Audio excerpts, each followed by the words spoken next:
ನಮಸ್ಕಾರ ರೀ ಎಲ್ಲ ಪ್ರೀತಿ ಮಂದಿಗೆ ಕನ್ನಡಿಗನ ಹೃದಯಪೂರ್ವಕ ಸ್ವಾಗತ. मनोवाक्कायवृत्तयः ममैताः इति कर्तारम् उद्देश्यम् च हरिम् स्मरेत्. श्रीगुरुभ्यो नमः. हरिः ओम्. हरिः ओम्. हरिः ओम्.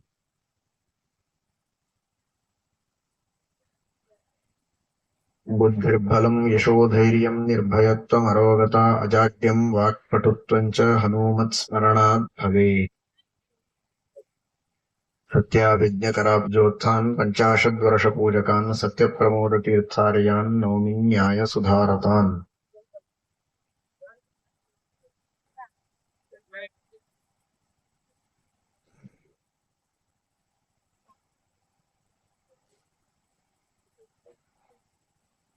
ಹನುಮಂತ ದೇವರ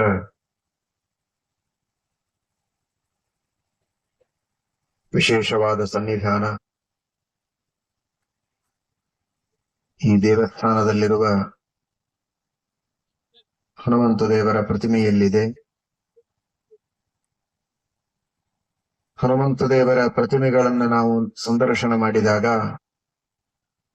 ಒಂದೊಂದು ಊರುಗಳಲ್ಲಿ ಒಂದೊಂದು ರೀತಿಯಾದ ಹನುಮಂತ ದೇವರ ಪ್ರತಿಮೆಗಳನ್ನು ನಾವು ಕಾಣುತ್ತೇವೆ. ಕೆಲವು ಕಡೆಗೆ ಹನುಮಂತ ದೇವರ ಪ್ರತಿಮೆಗಳಲ್ಲಿ ಕೈ ಜೋಡಿಸಿ ನಿಂತ ಹನುಮಂತ ದೇವರ ಪ್ರತಿಮೆಗಳು ಇರುತ್ತದೆ.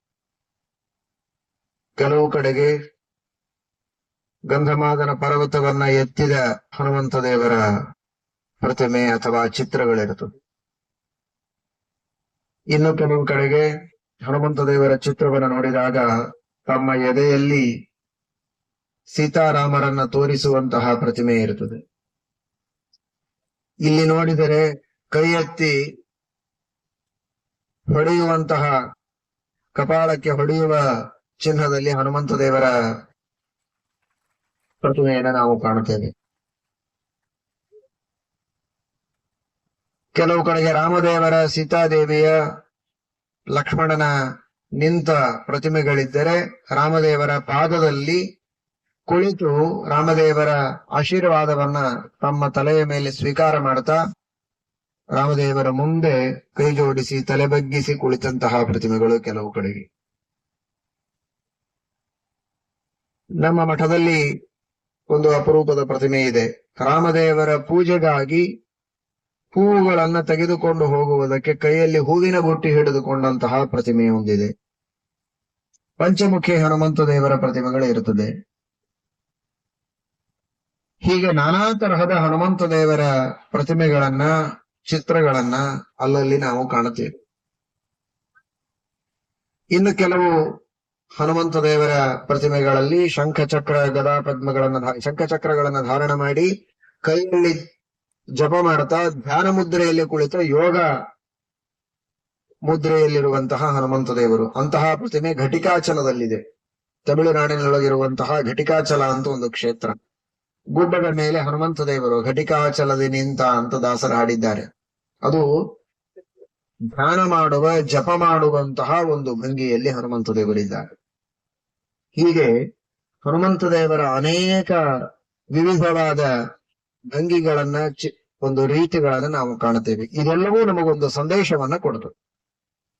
ಹನುಮಂತ ದೇವರ ಈ ಎಲ್ಲ ವಿಧವಾದ ಪ್ರತಿಮೆಗಳಿಂದಲೂ ನಾವು ಒಂದು ಸಂದೇಶವನ್ನ ತಿಳಿಯಬೇಕಾಗಿದೆ. ಮೊದಲನೇದಾಗಿ ಇಲ್ಲಿ ನೀವು ಕಾಣ್ತೀರಲ್ಲ, ಹನುಮಂತ ದೇವರು ಕೈ ಎತ್ತಿ ಹೊಡೆಯುವ ಚಿಹ್ನದಲ್ಲಿ ಇದ್ದಾರೆ ಅಂತ. ಈ ಹನುಮಂತ ದೇವರ ಒಂದು ಚಿಹ್ನವನ್ನ ಅಥವಾ ಈ ಹನುಮಂತ ದೇವರ ಒಂದು ಆಕೃತಿಯನ್ನ ಯಾವಾಗಲೂ ನಾವು ಮನಸ್ಸಿನಲ್ಲಿ ಸ್ಮರಣೆಗೆ ತಂದುಕೊಳ್ತಾ ಇರಬೇಕು. ಯಾಕೆ? ನಾವೇನು ತಪ್ಪು ಮಾಡಿದರೂ ಹನುಮಂತ ದೇವರು ನಮಗೆ ಶಿಕ್ಷೆಯನ್ನು ಕೊಡ್ತಾರೆ ಅನ್ನುವ ಭಾವ ನಮ್ಮಲ್ಲಿ ಇರಬೇಕು.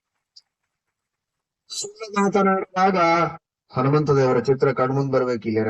ಒಳಗೆ ಬಂದು ಗುಡ್ಡೊಳಗೆ ಪ್ರದಕ್ಷಿಣೆ ನಮಸ್ಕಾರ ಹಾಗೆ ಕಾಯಿ ಒಡಿಸುವಾಗ ಮಾತ್ರ ಹನುಮಂತ ದೇವರನ್ನ ಕಾಣೋದಲ್ಲ. ಸುಳ್ಳು ಮಾತನಾಡುವಾಗ ಈ ಚಿತ್ರ ಕಣ್ಣು ಮುಂದೆ ಬರಬೇಕು. ನಾವು ಸುಳ್ಳು ಮಾತನಾಡಿದ್ರೆ ಯಾರಿಗೂ ಗೊತ್ತಾಗೋದಿಲ್ಲ ಅಂತ ತಿಳಿಯಬೇಡಿ. ನಮ್ಮೆಲ್ಲರ ಒಳಗೆ ಸಾಕ್ಷಿಯಾಗಿ ಇದ್ದ ಹನುಮಂತ ದೇವರಿಗೆ ಇದು ಗೊತ್ತಾಗ್ತದೆ. ಅವರು ನಿಶ್ಚಿತವಾಗಿಯೂ ನಮಗೆ ಕಪಾಳಕ್ಕೆ ಹೊಡಿತಾರೆ. ಜೀವನದಲ್ಲಿ ನಮಗೆ ಕಷ್ಟಗಳನ್ನ ಕೊಡ್ತಾರೆ. ಮುಂದೆ ನರಕದಲ್ಲಿ ನಮಗೆ ದುಃಖವಾಗ್ತದೆ. ಇಂತಹ ಸುಳ್ಳು ಮಾತನಾಡಿದ್ರೆ ನಮಗೆ ಒಳ್ಳೆಯದಾಗುವುದಿಲ್ಲ ಅನ್ನುವ ಎಚ್ಚರ ಈ ಹನುಮಂತ ದೇವರ ಕೈ ಎತ್ತಿದ ಚಿಹ್ನವನ್ನ ಸ್ಮರಿಸಿಕೊಂಡಾಗ ನಮ್ಮ ತಲೆಯಲ್ಲಿ ಬರಬೇಕು. ಒಂದು ಸುಳ್ಳಲ್ಲ, ಸುಳ್ಳು ಮಾತನಾಡುವಾಗ, ಲಂಚ ತೆಗೆದುಕೊಳ್ಳುವಾಗ, ಇನ್ನೊಬ್ಬರಿಗೆ ಕೇಡು ಬಯಸುವಾಗ, ತಂದೆ ತಾಯಿಗಳನ್ನ ನಿಂದೆ ಮಾಡುವಾಗ, ಗುರುಗಳನ್ನ ಹಿರಿಯರನ್ನ ದ್ರೋಹ ಮಾಡುವಾಗ, ಅಥವಾ ಇನ್ನೊಬ್ಬರನ್ನ ದುಷ್ಟ ದೃಷ್ಟಿಯಿಂದ ನೋಡುವಾಗ, ಯಾವುದೇ ಕೆಟ್ಟ ಕೆಲಸ ಮಾಡಲಿ, ಅಥವಾ ಮದ್ಯಪಾನ ಮಾಡುವಾಗ, ಮಾಂಸ ಭಕ್ಷಣ, ಇಂತಹ ಮಾಡಬಾರದ ಕೆಲಸಗಳನ್ನು ಯಾವುದೂ ಮಾಡಿದಾಗಲೂ ಈ ಮದ್ಯಪಾನ, ಮಾಂಸ ಭಕ್ಷಣ, ಪರಸ್ತ್ರೀ ಗಮನ ಅಥವಾ ಇನ್ನನೇಕ ವಿಧವಾದಂತಹ ದುಷ್ಟವಾದ ಕಾರ್ಯಗಳು, ಮೋಸ, ವಂಚನೆ, ಲಂಚ, ಇಂತಹ ಯಾವ ಕಾರ್ಯವನ್ನು ನಾವು ಮಾಡಬಾರದು. ಮಾಡಿ ದೇವರು ನಮ್ಮನ್ನ ಸುಮ್ಮನೆ ಬಿಡೋದಿಲ್ಲ. ಜನರಿಗೆ ಮೋಸ ಮಾಡಬಹುದು, ಸರ್ಕಾರಕ್ಕೆ ಮೋಸ ಮಾಡಬಹುದು, ದೇವರಿಗೆ ಮೋಸ ಮಾಡ್ಲಿಕ್ಕೆ ಆಗುವುದಿಲ್ಲ. ಅವನಿಗೆ ಎಲ್ಲ ಕಡೆಗೂ ಕಣ್ಣಿದೆ. ನಾವು ಮಾಡುವ ತಪ್ಪನ್ನ ನೋಡಿ ಒಂದು ಕಡೆಗೆ ನಮಗೆ ಲಾಭ ಆಗಿದೆ ಅಂತ ಅನಿಸಿರ್ಬೋದು, ಲಂಚ ತಗೊಂಡು ಬಿಟ್ಟೆ, ಯಾರಿಗೂ ಗೊತ್ತಾಗ್ಲಿಲ್ಲ, ₹1,00,000 ನನಗೆ ಬಂತು ಅಂತ. ಆದ್ರೆ ನಿನಗೆ ಲಕ್ಷಕ್ಕೂ ಬರದೆ ಆ ₹1,00,000 ಇನ್ನೆಲ್ಲೂ ವ್ಯರ್ಥವಾಗಿ ಖರ್ಚಾಗಿ ಹೋಗ್ತದೆ, ನಿನಗೆ ದಕ್ಕುವುದೇ ಇಲ್ಲ. ಅದು ಇನ್ಯಾಕೆ ಹೋಗ್ತದೆ. ಯಾವ ರೀತಿಯಾಗಿ ಅಳಿಸಿ ಪರರನು ಗಳಿಸಿ ತಂದರ್ಥವು ಭಾಗ್ಯ ಯಾರಿಗೂ ಸ್ಥಿರವಲ್ಲ, ಎಚ್ಚರಿಕೆ ಅಂತ ದಾಸರು ಹೇಳ್ತಾರೆ. ಇನ್ನೊಬ್ಬರನ್ನ ಅಳಿಸಿ ಕಾಡಿ ಅವರಿಗೆ ಮೋಸ ಮಾಡಿ ತಂದ ದುಡ್ಡು ನನಗೆ ಉಪಭೋಗಕ್ಕೆ ಸಿಗ್ತದೆ ಅಂತ ತಿಳಿದು ಮೂರ್ಖತನ. ಒಂದು 4 ದಿವಸ ಏನೋ ಮಜಾ ಮಾಡದ ಹಾಗೆ ನಿನಗೆ ಅನಿಸ್ಬೋದು, ಆಮೇಲೆ ನಿನ್ನನ್ನು ಅದು ಮಹಾ ಪಾತಾಳಕ್ಕೆ ಹಾಕ್ತದೆ. ಇದು ಎಚ್ಚರ ಇರಲಿ ಅಂತ ಶಾಸ್ತ್ರ ಹೇಳುತ್ತದೆ. ಆದ್ದರಿಂದ ತಪ್ಪು ಮಾಡುವಾಗ ನಾನು ತಪ್ಪು ಮಾಡಬಾರದು ಅನ್ನುವಂತಹ ತಿಳುವಳಿಕೆಯನ್ನು ಕೊಡುವುದಕ್ಕೆ ಹನುಮಂತ ದೇವರು ಕೈ ಎತ್ತಿ ತೋರಿಸಿದ್ದಾರೆ. ಇನ್ನು ಮನುಷ್ಯನಿಗೆ ಅನಾರೋಗ್ಯ, ಮಾನಸಿಕವಾಗಿ, ದೈಹಿಕವಾಗಿ ನಾನಾ ವಿಧವಾದ ಅನಾರೋಗ್ಯ. ಇವತ್ತಿನ ಕಾಲದಲ್ಲಿ ಅಂತೂ ಅನಾರೋಗ್ಯ ಬಹಳ ಬೆಳೀತಾ ಇದೆ. ಹಳೆ ಕಾಲದೊಳಗೆ ಇನ್ನೂ ಹಳ್ಳಿಯಲ್ಲಿರುವ ಜನರು ಎಷ್ಟೋ ಸುಖವಾಗಿದ್ದಾರೆ ವಾಸಿ. ಯಾಕೆ ಅಂದ್ರೆ ಓಡಾಟ, ಹೊಲ ಮನೆ ಕೆಲಸ, ವ್ಯಾಯಾಮಾದಿಗಳನ್ನ ಮಾಡಿ ಸ್ವಲ್ಪ ದೈಹಿಕವಾಗಿ ಗಟ್ಟಿಯಾಗಿರ್ತಾರೆ. ಆದ್ರೆ ಶಹರಗಳಲ್ಲಿರುವ ಜನರಿಗೆ ಎಲ್ಲಿಯೂ ಓಡಾಟ ಇಲ್ಲ. ಕುರ್ಚಿಯಿಂದ ಕಾರ್ ಒಳಗೆ ಕೂಡುತ್ತಾರೆ, ಕಾರ್ನಿಂದ ಮತ್ತೆ ಮನೆಯೊಳಗೆ ಬಂದ್ರೆ ಕುರ್ಚಿ ಮೇಲೆ ಕೂಡೋದು, ಆಫೀಸ್ ಒಳಗೆ ಹೋದ್ರೆ ಕುರ್ಚಿಯಲ್ಲಿ ಕೂಡೋದು, ಕುರ್ಚಿಯಲ್ಲಿ ಕೂತು ಕೂತು ಕೂತು ಕೊನೆಗೆ ಹಾಸ್ಪಿಟಲ್ ಒಳಗೂ ಕುರ್ಚಿ ಮೇಲೆ ಕೂಡೋ ಪ್ರಸಂಗ ಅವರಿಗೆ ಬರ್ತದೆ. ಯಾಕೆಂದ್ರೆ ವ್ಯಾಯಾಮ ಇಲ್ಲ, ರೋಗಗಳು ಬಹಳ ಆಗ್ತಾ ಇದೆ. ನಾನಾ ವಿಧವಾದ ಈ ತರಹದ ರೋಗಗಳಿಗೆ ಬಲಿಯಾದ ಈ ವ್ಯಕ್ತಿಗಳಿಗೆ ರೋಗ ಪರಿಹಾರ ಮಾಡಿಕೊಳ್ಳುವುದಕ್ಕೆ ದೇವರ ಅನುಗ್ರಹ ಬೇಕಾಗಿದೆ. ಅದಕ್ಕಾಗಿ ಹನುಮಂತ ದೇವರಂದ್ರು, ನನ್ನ ಸ್ಮರಣೆ ಮಾಡಿದ್ರೆ ನಿಮಗೆ ರೋಗವನ್ನೂ ಪರಿಹಾರ ಮಾಡುತ್ತಾನೆ. ಬುದ್ಧಿರ್ಬಲಂ ಯಶೋ ಧೈರ್ಯಂ ನಿರ್ಭಯತ್ವಂ ಅರೋಗತ, ಯಾವ ನಿಮಗೆ ಅನುಗ್ರಹ ಮಾಡುತ್ತೇನೆ, ನಿಮ್ಮ ಕಲಿತೇನೆ, ಪರಿಹಾರ ಮಾಡುತ್ತೇನೆ ಅಂತ ತೋರಿಸುವುದಕ್ಕೆ ಕೈಯಲ್ಲಿ ಸಂಜೀವಿನಿ ಔಷಧದಿಂದ ಕೂಡಿದ ಬಂಧಮಾದನ ಪರ್ವತವನ್ನೇ ಎತ್ತಿದ್ದಾರೆ. ಎಲ್ಲ ಕಥೆಯು ರಾಮಾಯಣದ ಯುದ್ಧದಲ್ಲಿ ಆ ದೈತ್ಯರು ಅರ್ಥಾತ್ ರಾಕ್ಷಸರು ಹಾಕಿದ ಬಾಣಗಳಿಂದ, ಆಯುಧಗಳಿಂದ, ಶಸ್ತ್ರಾಸ್ತ್ರಗಳಿಂದ ಮೈಯೆಲ್ಲ ಮುರಿದುಕೊಂಡು, ಕೈಕಾಲುಗಳು ಮುರಿದು, ರಕ್ತ ಸುರಿದು, ತಲೆ ಒಡೆದು, ನಾನಾ ರೀತಿಯ ಆಘಾತಗಳೆಲ್ಲ ಆಗಿತ್ತು.